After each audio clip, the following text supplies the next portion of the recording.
नमः शिवाय। ॐ नमः शिवाय। ॐ नमः शिवाय। ॐ नमः शिवाय। ॐ नमः शिवाय। ॐ नमः शिवाय। ॐ नमः शिवाय। ॐ नमः शिवाय। ॐ नमः शिवाय। ॐ नमः शिवाय। ॐ नमः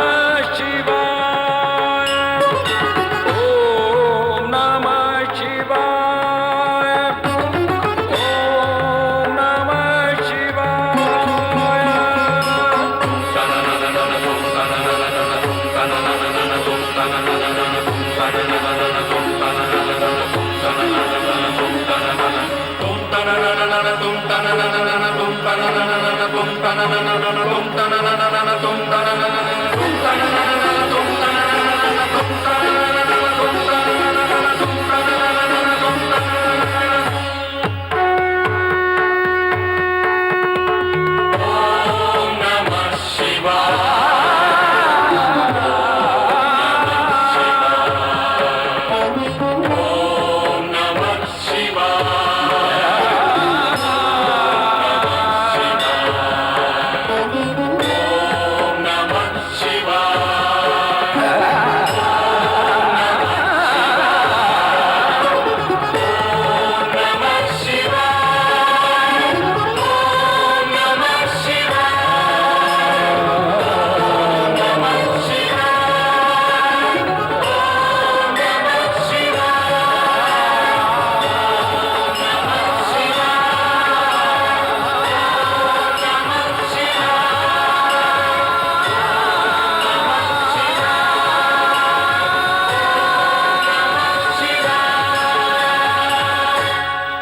ॐ नमः शिवाय। ॐ नमः शिवाय।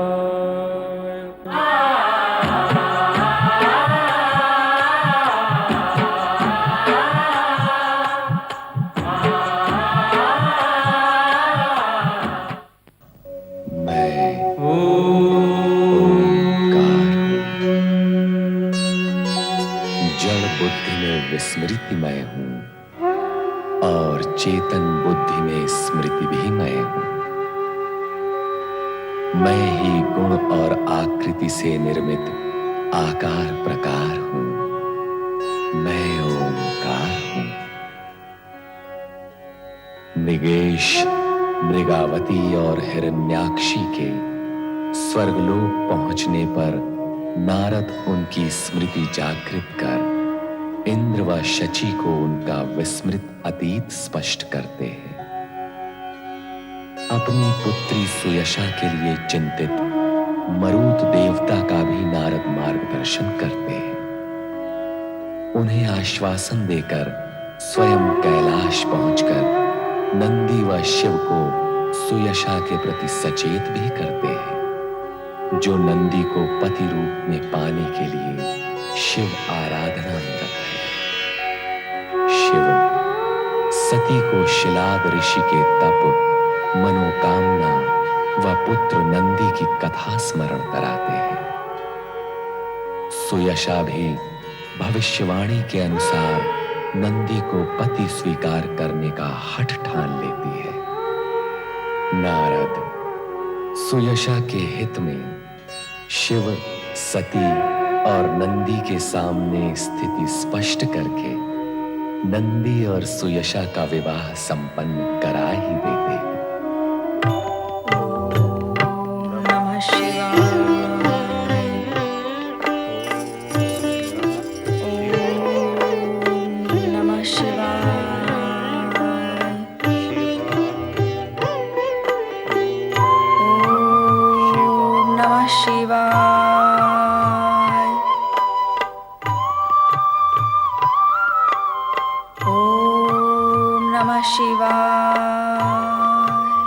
प्रियलक्ष्मी, ये आज तुम्हें शिव भक्ति का विचार कैसे आया? महाप्रभु, आपको ध्यान मग्न देख मैं संसार भ्रमण के लिए चली गई। संपूर्ण जगत में जहां भी देखो शिव की महिमा ही छाई हुई है। शिव की पूजा, शिव का नाम स्मरण, शिव के मंत्रों का जाप। सोचा मैं ही इससे विलग क्यों रहूं? मैं भी ओम नमः शिवाय मंत्र के जाप का आनंद ले लूं। उत्तम, अति उत्तम। सुख और शांति प्राप्त करने के लिए शिव भक्ति से बढ़कर अन्य कोई उपाय नहीं। इस नाम में सृष्टि की धड़कन है और सृष्टि धड़कन को लयबद्ध करने वाले भी स्वयं सदाशिव ही हैं। शिव सर्वत्र है, शिव सर्वज्ञ है और शिव भक्तों का सर्वस्व भी है। ये आप कह रहे हैं प्रभु? आप जो जगदीश्वर है, विश्व के पालन करता है? मैं जगदीश्वर और सृष्टि का पालन करता अवश्य हूँ, किंतु सदाशिव के इच्छानुसार ही मैं अपना कर्तव्य पालन कर रहा हूँ। मैं और ब्रह्मा दोनों ही उनकी कामना के फल हैं। ये शाश्वत सत्य है कि सदाशिव ही सृष्टि के सृजक, पालक और संहारक हैं। जिस प्रकार शिव की इच्छा से ही समुद्र मंथन हुआ, तुम्हारी उत्पत्ति हुई और तुम मुझे पति रूप में प्राप्त कर सकी। जन जन को धन वैभव की प्राप्ति तुम्हारी ही कृपा से होगी। उसी प्रकार कोई भी भक्त मेरी आराधना करते हुए शिव की स्तुति नहीं करेगा, उसे मेरी कृपा और प्रेम कभी भी प्राप्त नहीं होगा। आपके मुख कमल से शिव महिमा सुनकर मेरा जीवन सफल हो गया। मैं सदा पत्नी धर्म का पालन करूंगी, आपका नामस्मरण करूंगी, जैसे आपके परम भक्त नारद करते हैं। नारायण नारायण नारायण नारायण। प्रणाम परमपिता, आपने मेरा स्मरण किया। हाँ, इस हेतु कि मेरा यह मानस पुत्र आदेशित कार्यों को नाद एवं प्रकाश से भी बढ़कर त्वरित गति से करता है। तुम देवलोक के दूर संचालक। नारायण नारायण, सब नारायण की कृपा है। मेरी प्रशंसा तो हो चुकी, अब कार्यादेश भी दे दे तो उचित होगा। हे नारायण, तुम उस क्षण के स्वयं साक्षी हो जब समुद्र मंथन से विष निकला, हाहाकार मच गया। विष के प्रभाव से सारी सृष्टि को बचाने के लिए करुणा सागर शिव हलाल पान करके नीलकंठ कहलाए। भगवान शिव तो भक्त वत्सल, उन्होंने अपने भक्तों को ही नहीं, जन जन को, सभी जीवित प्राणियों को विष के कुप्रभाव से बचाने के लिए हलाहल पान किया। यदि वे हलाहल पान न करते तो आज सृष्टि का अस्तित्व ही न होता। परंतु ये तो सत्य है, किंतु सदाशिव के हलाल पान के पूर्व ही पर्याप्त विष वातावरण में घुल मिल गया था। प्रदूषण के चिन्ह यहां वहां वातावरण में दृष्टिगोचर भी हो रहे हैं। प्रकृति और जीवों की सुरक्षा के दृष्टिकोण से इस प्रदूषण को मिटाना अति आवश्यक है। यही सोचकर मैंने एक महान यज्ञ का आयोजन निश्चित किया। परंपिता, ये यज्ञ कहाँ संपन्न होगा? यह यज्ञ प्रयाग की पवित्र भूमि पर होगा। इसमें भाग लेने के लिए सभी देवी देवताओं और ऋषि मुनियों को आमंत्रित करने की मेरी अभिलाषा है और आमंत्रण देने का महत्वपूर्ण कार्य मैं तुम्हें सौंपता हूं। हे परमपिता, इतने महत्वपूर्ण कार्य का इस अकिंचन नारद को सौंपना ये दर्शाता है कि आपके मन में मेरे प्रति कितनी कृपा और स्नेह है। आपके इस स्नेह और कृपा का मैं सदा के लिए आभारी हूँ। इसमें आभार की कोई आवश्यकता नहीं है। ये महत्वपूर्ण कार्य हमने तुम्हें इसलिए सौंपा है क्योंकि श्री हरि विष्णु के परम भक्त होने के नाते तुम सबके प्रिय हो। तुम्हारा कोई कुछ नहीं बिगाड़ सकता। तुम इतने वाक्पटु एवं चतुर हो कि कठिन से कठिन कार्य की सहजता से पूर्ण कर देते हो। सब आपके आशीर्वाद का परिणाम है। परमपिता, अब मुझे आज्ञा दें। नारायण नारायण।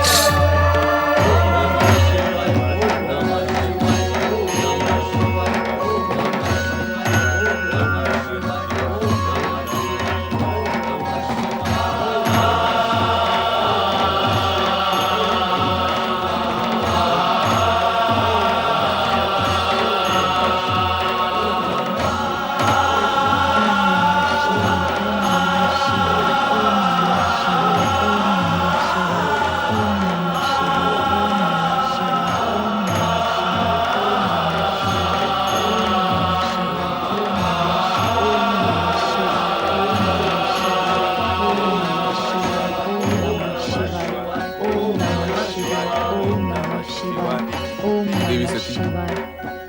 आज तुमने यहाँ आने में शिवगणों का नेतृत्व नहीं किया।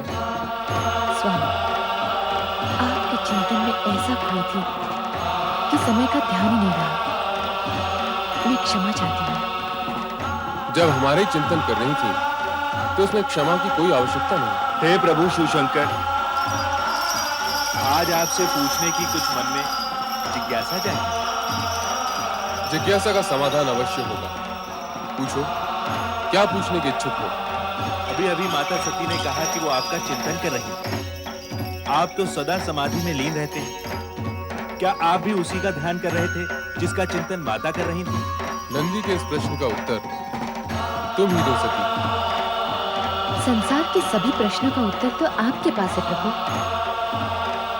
मैं तो केवल आपका चिंतन कर रही थी। आप किसके ध्यान में खोए रहते हैं, इसका मुझे ज्ञान नहीं। तो नंदी को यह बता दो कि तुम मेरा चिंतन कैसे कर रही थी, किस प्रकार से तुम अपने मन में मुझे निहार रही थी।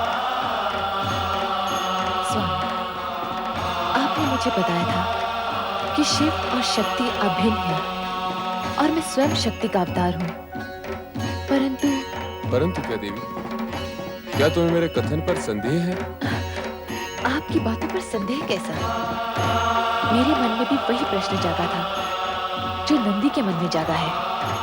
प्रभु, जब मैं स्वयं आपके पास हूँ तो आप आंखें बंद करके किसका ध्यान करते रहते हैं? हाँ भोलेनाथ, माता वही पूछ रही हैं जो मैं पूछने का इच्छुक हूँ। नंदी, सती, जब हमारी आंखें बंद होती हैं तब हमारे सम्मुख होती है सदाशिव की ज्योति। वो ज्योति जो सृष्टि का निर्माण और संहार करती है। यही ज्योति शिव ज्योति के नाम से भी जानी जाती है तथा ब्रह्म ज्योति के नाम से भी प्रसिद्ध है। परमात्मा की उसी उज्ज्वल ज्योति का ध्यान योगी जन करते हैं। नारायण नारायण। हे महेश्वर, माता सती, नारद का प्रणाम स्वीकार हो। आओ नारद, अधिक समय के पश्चात दर्शन दिए। हे महेश्वर, क्षमा कीजिए। आपकी इच्छा के बिना मैं आपके दर्शन के लिए कैसे आ सकता हूँ? आज आपने मेरा स्मरण किया और मैं आपकी सेवा में उपस्थित हूँ। देवर्षि, आज प्रभु ने आपका स्मरण किया। देवी सती, नारद की शब्द शैली से भ्रमित होकर सुनने वाला सोचता ही रह जाता है। महेश्वर, ये आप मेरी निंदा कर रहे हैं या प्रशंसा? मैं समझ नहीं पाया। हम तो सदा तुम्हारी प्रशंसा ही करते हैं नारद। अब बताओ, यहाँ किस विशेष उद्देश्य से पधारे हो? महेश्वर, इस समय तो मैं परमपिता ब्रह्मा जी का दूत बनकर आया हूँ। नारायण नारायण। ब्रह्मदेव की दूत? हाँ माता, परमपिता ब्रह्मा जी ने निश्चय किया है कि समुद्र मंथन से होने वाले प्रदूषण से मुक्ति हेतु एक महायज्ञ का आयोजन किया जाए। अति उत्तम विचार है ब्रह्मदेव का। कहाँ होने जा रहा है ये महान यज्ञ? प्रयाग की धर्म भूमि पर परमपिता ब्रह्मा जी ने यज्ञ हेतु आपको सादर निमंत्रण भेजा है।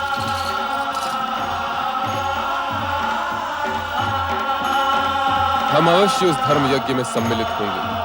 आपकी स्वीकृति से मैं धन्य हुआ। अब मुझे आज्ञा दो। देवर्षि, आप इतना शीघ्र जाने की क्यों सोच रहे हैं? जब नारद का उद्देश्य पूर्ण हो जाता है तो वो एक पल भी कहीं नहीं रुकते। शिव शिव शिव शिव शिव शिव शिव, ऐसी बात नहीं है प्रभु।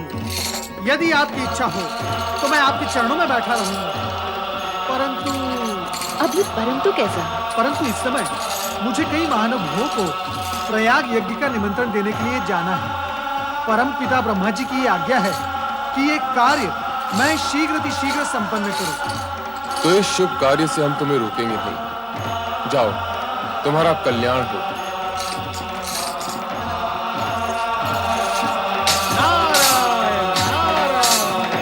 स्वामी, यदि आज्ञा हो तो कुछ पूछो। क्या अब भी कोई प्रश्न शेष रह गया है? स्वामी, क्या प्रयाग यज्ञ में मैं भी आपके साथ सम्मिलित हो सकती हूँ? एक ओर महायज्ञ, दूसरी ओर पुण्य स्थली का तरस परस, दो पुण्य के कार्य एक ही साथ हो जाएंगे स्वामी। नहीं देवी, बिना निमंत्रण कहीं जाना उचित नहीं। यदि उचित समझते तो ब्रह्मदेव अवश्य संदेश भेजते।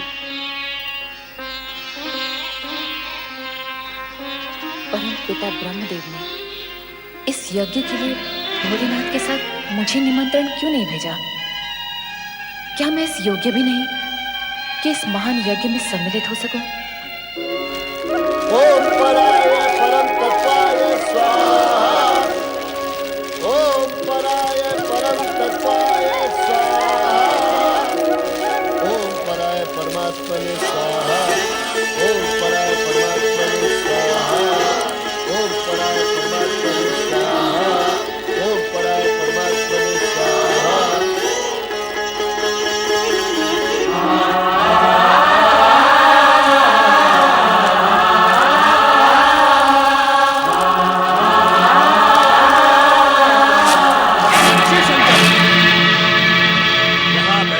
सम्मानित व्यक्तियों ने मुझे आदर देने हेतु अपने मस्तक झुकाकर मुझे प्रणाम किया, किंतु तुमने मेरे अपने जमाता होते हुए भी मेरी ओर देखा तक नहीं।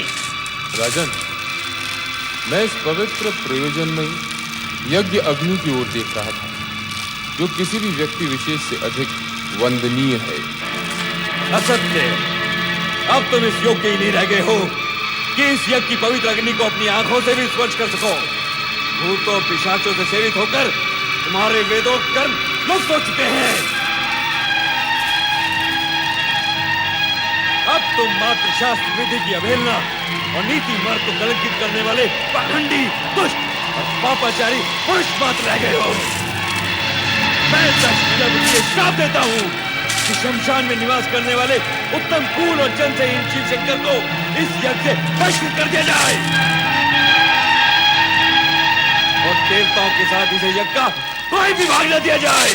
अरे महामूर्ख दुष्ट बुद्धि दक्ष, तुमने भगवान भोलेनाथ को यज्ञ से बहिष्कृत कर दिया, जिनके स्मरण करने से यज्ञ सफल हो जाते हैं और तीर्थ पवित्र हो जाते हैं। ओ अधर्म ब्राह्मण नीच, तुमने इनका अपमान कर दिया है, जो सृष्टि के रचयिता हैं, जो पालन करता है और एक दिन संहार करता भी होंगे। हे शिवगणों, तुम सबके सब इस यज्ञ से बहिष्कृत हो जाओ। तुम सबके सब नीच और पाखंडी हो। सिर पर जटा, शरीर पर भस्म और हड्डियों के आभूषण पहने वस्त्र, तुम मद्यपान में आसक्त रहो। ये मेरा श्राप है, श्राप है। ओ मूर्ख दक्ष, तुझे शिव तत्व का तनिक भी ज्ञान नहीं। तुझ जैसे अहंकारियों ने ही महेश्वर का उपहास किया है। इसीलिए शिव तेज के प्रभाव से मैं तुझे श्राप देता हूँ कि तुझ जैसा ब्राह्मण वेद ज्ञान से वंचित हो जाए, तू तत्व ज्ञान से विमुख हो जाए और तेरा मुख पशु समान हो जाए। नंदी, तुम्हें इस प्रकार क्रोधित नहीं होना चाहिए। तुमने व्यर्थ ही ब्राह्मण कुल को शाप दे डाला। जहां तक मेरा प्रश्न है, मुझे तो किसी भी प्रकार का कोई शाप छू भी नहीं सकता। तुम तो ज्ञानी हो नंदी। सनकादिक ऋषियों को तत्व ज्ञान का उपदेश भी तो तुम ही ने दिया था।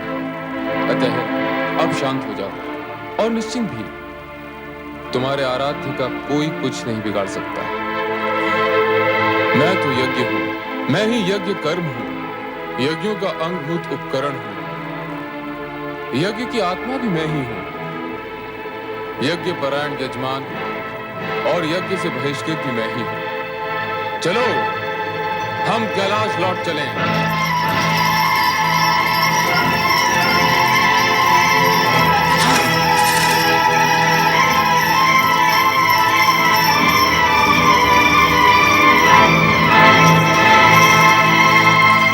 पुत्र दक्ष, यज्ञ पूर्ण करो। इतना सब कुछ हो जाने के उपरांत इस यज्ञ का आरती क्या रह गया पिताश्री? मेरा चित्त यहाँ से हट चुका है। दक्ष, पुत्र दक्ष, तनिक सुनो। चराचर जगतपति शिव शंकर का अपमान करके पुत्र दक्ष ने उचित नहीं किया। अकारण क्रोध का परिणाम अच्छा नहीं होता।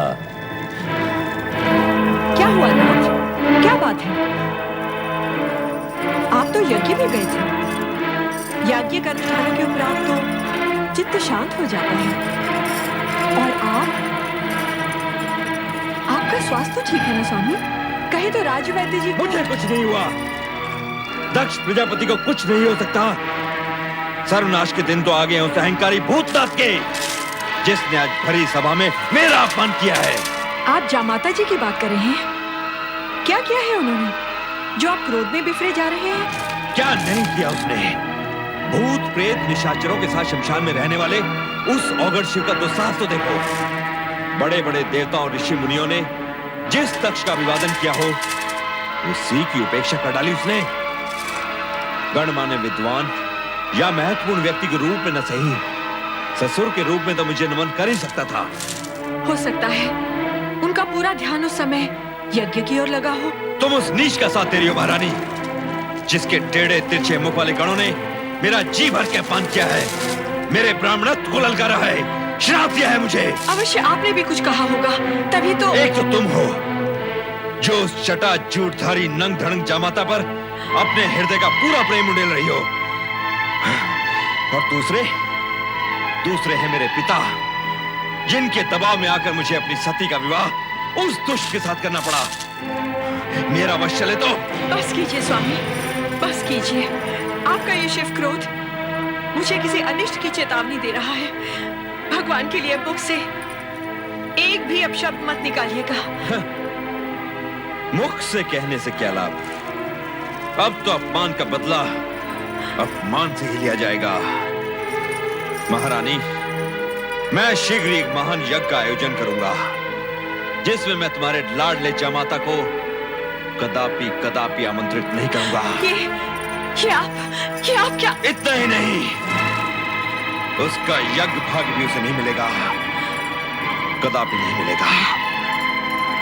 प्रतिशोध लूंगा मैं, प्रतिशोध, प्रतिशोध, प्रतिशोध। शिव शंकर से प्रतिशोध लेने के लिए निश्चय कर चुके हठधर्मी और क्रोधी पुत्र दक्ष से पिता ब्रह्मदेव ने प्रयाग यज्ञ तो किसी प्रकार संपूर्ण करवा लिया, किंतु उसके अनिष्टकारी निश्चय से आशंकित एवं अशांत ब्रह्मदेव ब्रह्मलोक का अपना कमलासन त्याग कर एकांत में चिंतन के लिए चले गए। नारायण नारायण। परमपिता ब्रह्मा कहाँ है आप? आज आपका ये कमलासन रिक्त क्यों है? कृपया पधारिए। ओम नमः शिवाय।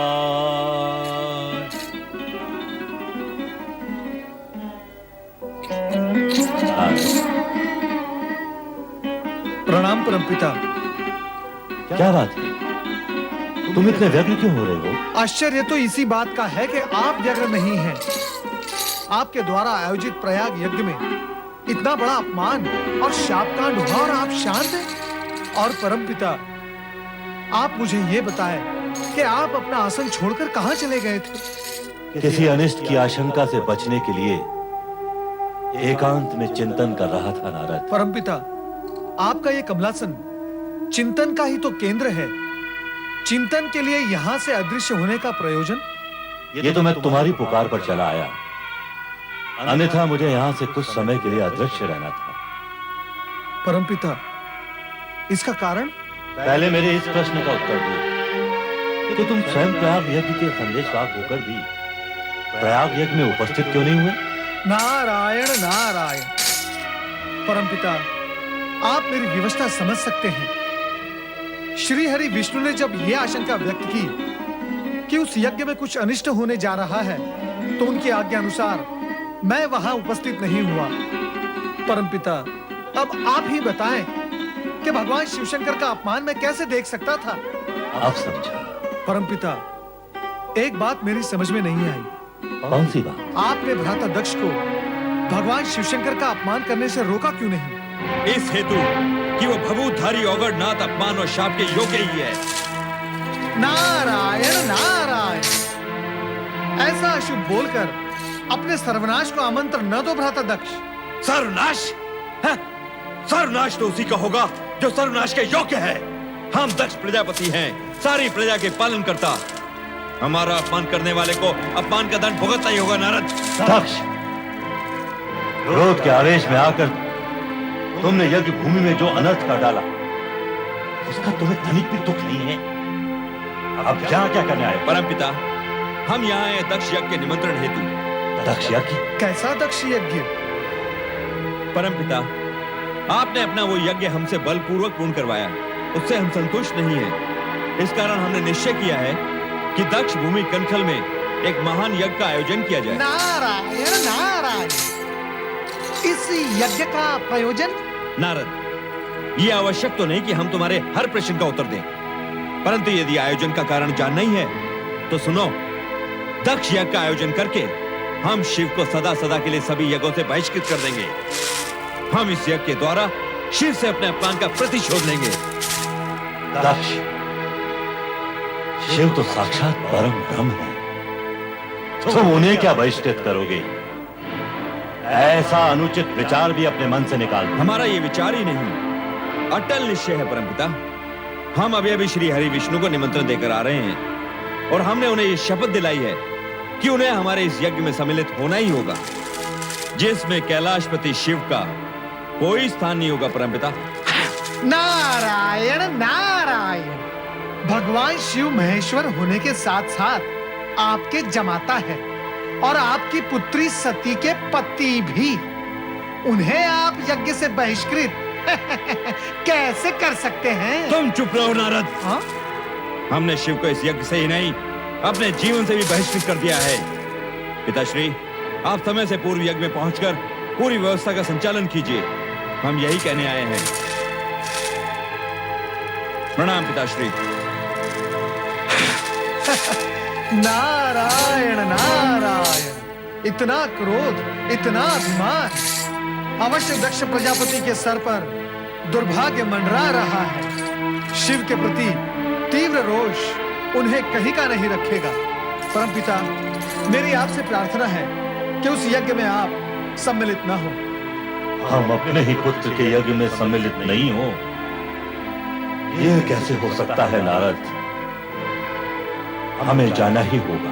परमपिता, आपने एक बार तो भगवान शिवशंकर का अपमान देख लिया, क्या दूसरी बार आप वही देखने के इच्छुक हैं? उचित यही होगा कि आप उस यज्ञ का बहिष्कार करें।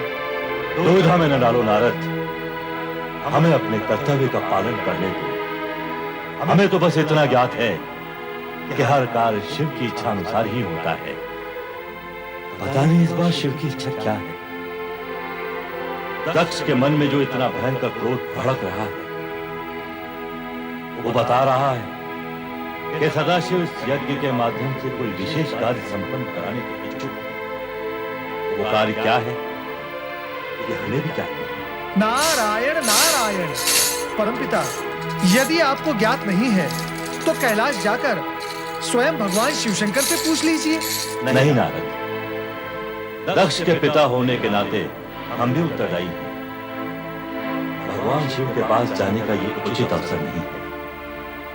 हमें स्वयं श्री हरि विष्णु के पास जाकर इस विषय में परामर्श करना है। जैसी आपकी इच्छा, परंतु मैं इस अनर्थकारी यज्ञ को रोकने का पूर्ण प्रयत्न करूंगा।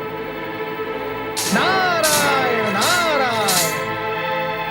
देवादिदेव महादेव ने प्रयाग यज्ञ में दक्ष को श्राप न देकर अपने पराग पर ब्रह्म होने का परिचय दिया है, परंतु उस अज्ञानी दक्ष को यह ज्ञात नहीं कि शिव का सम्मान संपूर्ण त्रिलोक्य का सम्मान है और शिव का अपमान संपूर्ण ब्रह्मांड का अपमान है। दक्ष को तो मुझे अपना पुत्र कहने में भी लज्जा आती है, लज्जा। चतुरानन, जिसे लाज आनी थी वो तो सर उठाकर घूम रहा है। दक्ष मेरे पास आमंत्रण लेकर आया था, उसने स्वयं एक और महायज्ञ का आयोजन किया है। आप वहां जाएंगे नाथ? अभी कोई निर्णय नहीं किया। हे नारायण, मेरे विचार से तो हम दोनों को वहां पहुंचना आवश्यक है, क्योंकि हो सकता है कि यज्ञ की आड़ में दक्ष शिव विरोधी कोई नाटक खेलने जा रहा हो। प्रभु, ब्रह्मा जी की बात में औचित्य है, मैं भी उनकी बात का समर्थन करती हूँ। उचित है देवी, हम दक्ष यज्ञ में कनखल अवश्य जाएंगे। क्या कह रहे हैं आप?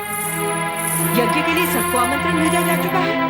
हाँ महारानी वीरणी, कैलाशपति भगवान शिव, सती और शिव भक्त ऋषियों को छोड़कर शेष सबको यज्ञ में पधारने की सूचना दे दी है। अर्थात महाराज अपनी हट पर अड़े रहना चाहते हैं। उन्होंने इसके दुष्परिणामों की ओर तनिक भी ध्यान नहीं दिया है। कहाँ है महाराज? जी वो भगवान विष्णु और परमपिता ब्रह्मा को निमंत्रण देने स्वयं गए हैं। तो फिर शिव सती को बुलाने मैं कैलाश जाऊंगी। मैं ये अन्याय कदापि नहीं होने दूंगी, कदापि नहीं। ये हम क्या सुन रहे हैं महारानी? तुम हमारी इच्छा के विरुद्ध कैलाश जाओगी? हमारी पुत्री सती और जमाता शिव इस यज्ञ से वंचित रहे, ये मैं नहीं देख सकती। यदि आप निमंत्रण नहीं भेजते तो मुझे स्वयं वहां जाना होगा और मैं अवश्य जाऊंगी। महारानी, हमारी आज्ञा के उल्लंघन का परिणाम जानती हो? हमारा क्रोध तुम्हें इसी समय जलाकर भस्म कर सकता है। हमारी बेटी सती और शिव के साथ के संबंधों को भस्म करने से पहले आप मुझे भस्म कर दें। यदि आपका क्रोध शांत नहीं हो सकता तो क्या अर्थ है इस यज्ञ का? क्यों कर रहे हैं आप ये यज्ञ? हम संसार के सबसे बड़े सत्ताधारी हैं। हम जो चाहे वो कर सकते हैं। हमारे अधिकारों को चुनौती देने वाली तुम होती कौन हो? नारायण नारायण, शांत हो जाइए भ्राताध्यक्ष। आपका क्रोध जग प्रसिद्ध है, परंतु यज्ञ करने वाले को क्रोध करना शोभा नहीं देता। नारद, तुम यहाँ भी चले आए? नारायण नारायण, मैं तो बिना निमंत्रण के ही हर कहीं पहुंच जाता हूँ भ्राताध्यक्ष। इसके लिए न आश्चर्य की आवश्यकता है न क्रोध की। देवर जी, देख रहे हैं ना इनका हठ।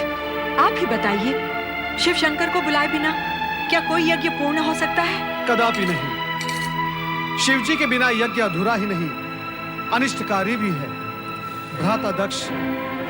इसीलिए मैं आपको यहाँ सावधान करने के लिए आया हूँ। या तो शिव सती को निमंत्रण भेजिए या इस यज्ञ का विचार ही त्याग दीजिए। ऐसे शिव विहीन यज्ञ से किसी का कोई भला नहीं होने वाला।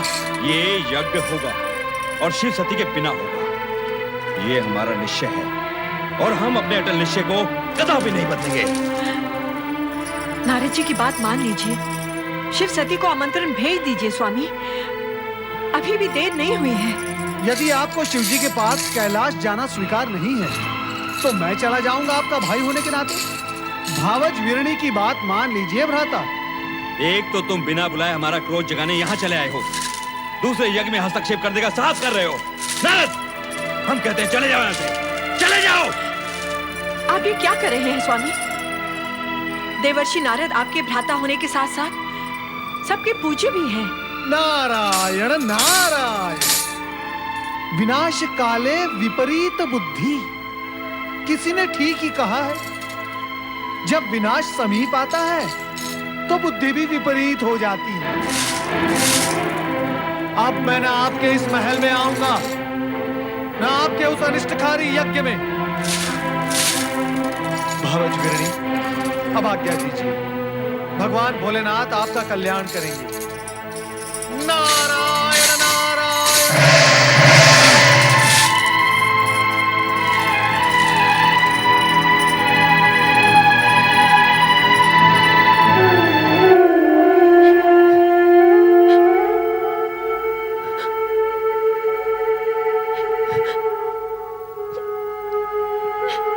सती, तुम यहाँ अकेली क्यों बैठी हो? अरे, तुम्हारी आंखों में आंसू? तुम्हें किसी ने कुछ कहा? तुम्हारा स्वास्थ्य तो ठीक है ना? इतनी बड़ी बात हो गई और आपने मुझसे छिपाई, मुझसे, अपनी अर्धांगिनी से। किंतु यदि नंदी न बताता तो मुझे ये ज्ञात ही न होता कि मेरे पिताश्री ने उसी पर इतना विश्वमन कर डाला जिसने सृष्टि के हित को ध्यान में रखकर विष को अमृत समझकर पी डाला। क्या उन्होंने ये तक नहीं सोचा कि स्वयं एक शूद्र सी चींटी होते हुए मेरे आकाश नापते पर्वत से स्वामी से टकराने का फल क्या हो सकता है? विचार दो सती, विसार दो सारी कड़वी बातें जैसे मैंने विसार दी। कड़वाहटों के स्मरण से मन मस्तिष्क दूषित हो जाते हैं। तुम्हारा सदा प्रसन्न रहना ही उचित है। सती, भगवान शिव शंकर को चंद्र का प्रणाम। अरे सती, तुम यूं ही खड़ी हो? हम तो तुम्हें साथ ले जाने हेतु आए थे। कहाँ? पति प्रेम में तो तूने सभी को विसार दिया है सती, अपने मायके, अपने माता पिता, सबको। बात यह है कि हम लोग यज्ञ में सम्मिलित होने दक्ष महल जा रहे थे। सोचा आप लोगों को भी साथ लेते चलें, किंतु आप लोग तो अभी हमें पिताश्री ने निमंत्रित नहीं किया। ये कैसे हो सकता है कि हमें तो आमंत्रित करने वे स्वयं आए और तुम्हें विसार दें? यज्ञोजन कोई छोटा मोटा काम नहीं। हो सकता है व्यस्तताओं के कारण इस महत्वपूर्ण कार्य का स्मरण न रहा हो। मैं अभी जाकर स्वयं उनसे पूछकर निमंत्रण भिजवाता हूं। तो हमें अब आज्ञा दीजिए।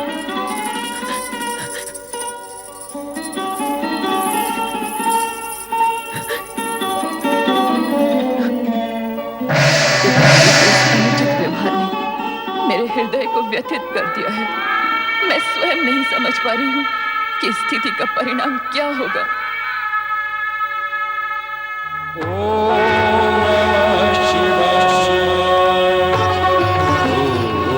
नमः शिवाय।